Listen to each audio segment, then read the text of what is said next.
La suite de notre émission Produits de bourse avec vous, Christophe Grosset. De quelle action sous-jacente et de quel produit de bourse est-ce qu'on parle aujourd'hui ?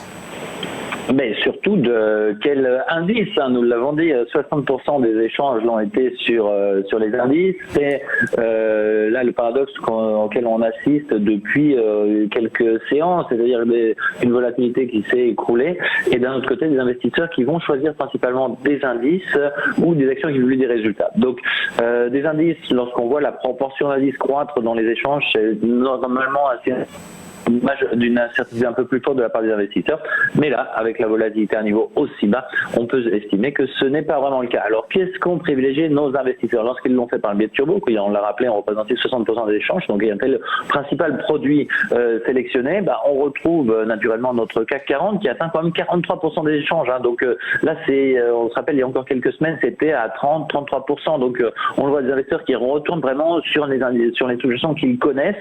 Et puis, naturellement, ce à quoi on pouvait s'attendre, les indices américains dans cette phase de publication de résultats sont, je dirais, à la fête, puisqu'on retrouve le Dow Jones en deuxième position, le Nasdaq en quatrième, le S&P en septième position, qui ensemble représentent 15% des échanges sur cette catégorie de produits. DAX toujours sur 5-6%, 6,4% pour être constant. Donc là, on l'imagine que c'est plutôt les traders relativement actifs qui continuent de l'utiliser. Donc la concentration des échanges sur le CAC 40 de manière relativement forte et mise en place de stratégies sur les indices américains. Lorsqu'on a choisi donc sur ce type de produit de se diversifier, on a utilisé principalement l'or, on l'a dit, qui est vraiment les métaux précieux sont vraiment dans une tendance forte en ce moment.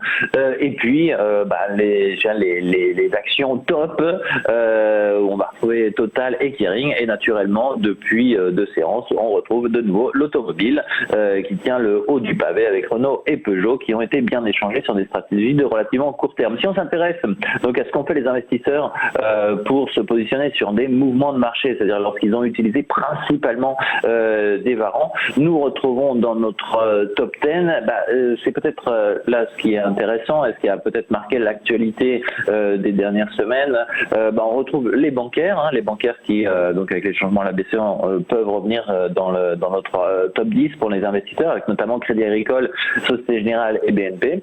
Et ce qui est plus intéressant,